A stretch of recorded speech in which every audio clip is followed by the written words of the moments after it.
before we get too involved, I have to really share this with you, just in case you didn't know.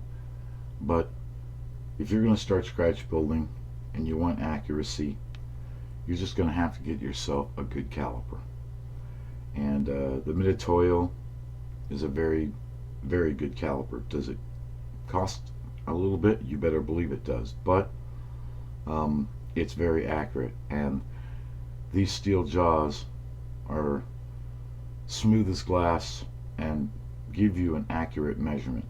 Now you can use plastic, lower cost ones, $25, stuff like that. I have a pair like that too, but they wear over time, the plastic jaws, so having a better caliper here is going to help you measure when it comes to doing axle tube lengths, wheel bases, and checking your alignment. So just a quickie, wanted to remind you that it is well worth the investment.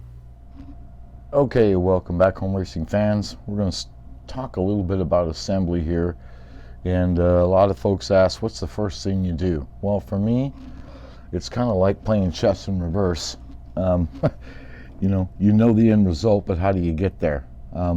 What I like to do is mount my tire and wheel, snug it up on one side, get it inside the body, and basically find out how wide I want it to be. I want there to be a little free play between the fenders. I don't want to be too close,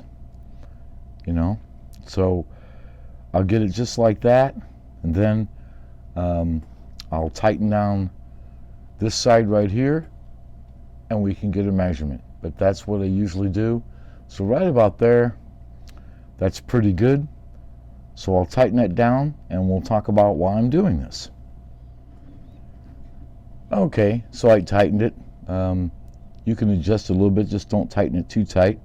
You can move the wheels back and forth, but that's about what you want, because we're going to have some body float and stuff, so you don't want to have any rubbing. So that's just about good. That's a good starting point. And the reason I do that is because of the tubing. Because we use the tube method, or I do, to set the side-to-side, free play of the axle.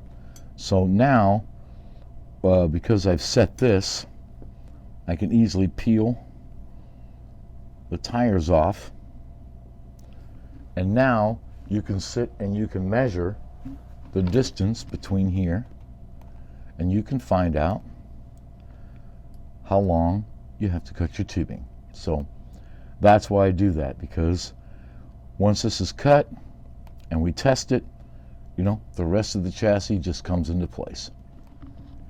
And in this case, we're looking at 51 12 millimeter, 0.12, and due to the thickness of your flanges on your oil lights, I'm probably going to cut the tubing right around 49, because I always like to use at least one plastic shim in between the bushing and the wheel. So I'll probably go 49 millimeter and test it.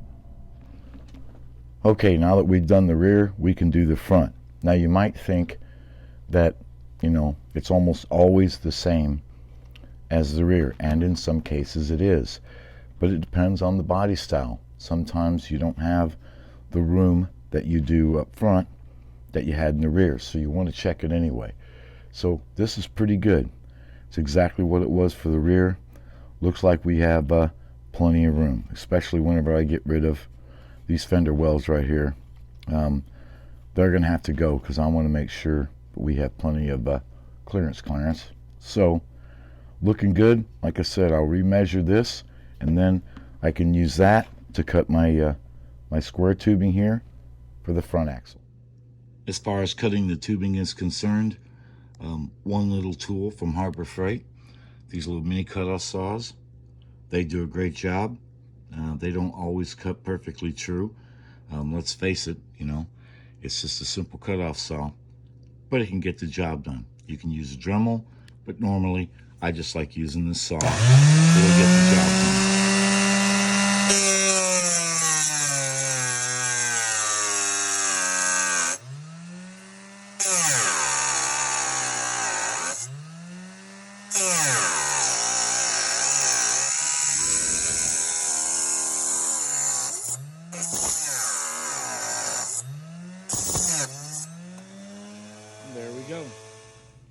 Okay, so now we need to clean this end up.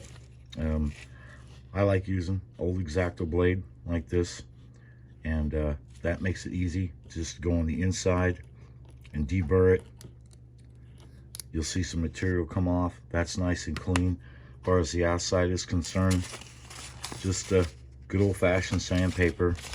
Just kind of fold it over. You're just cleaning it up, cleaning the burrs off. And there you have it. Yeah, we'll make sure that this is flush. Sometimes, like I said, it isn't, and that's fine. You can adjust that very easily with a file, and you get it nice and flat. Then we're going to put the bushings in and the axle and test fit. All right, well, 49mm was a little bit long. That's okay. Have our handy dandy belt sander right here. You could use a Dremel. You can file it, but sometimes it's too much material. And I'll just turn it on here, and I'll sand this down. You can make sure it's nice and flat. Sand it down and just double check as you go. And right now I'm right at 47.98.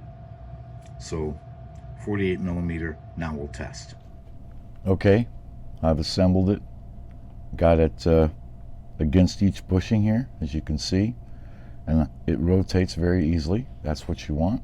And I'll come back in here and I'll look, and you can see there's more distance than there used to be. That's exactly what I wanted, because even if you cut it a little short, that allows you to use shims. And I always like to use at least one shim to help reduce friction, the rotation effect. At least one shim anyway.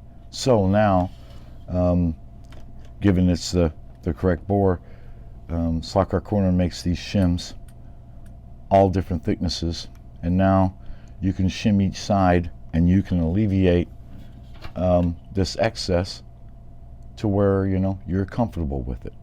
And that's what we're going to do. So, but the way it is now, this one here is good to go. Now we'll cut the front. Okay, the front is done. I ended up going 50mm, just dead on the money.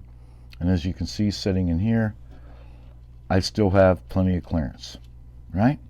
That's what we want. Now, if you want to, again, if it's a little bit short, and you want to bring these out a little further, that's fine. Again, that's what these shims are for. I'll probably stick a shim on each side here. It's not going to hurt anything at all in performance. That way you can fine-tune this to get it right where you want it to be. So now that we've got both pieces done, well, now it's on to the chassis. Hope this helps you guys a little bit. I've been showing you the tools I've used as we go, but I always look forward to your feedback online, so I look forward to it.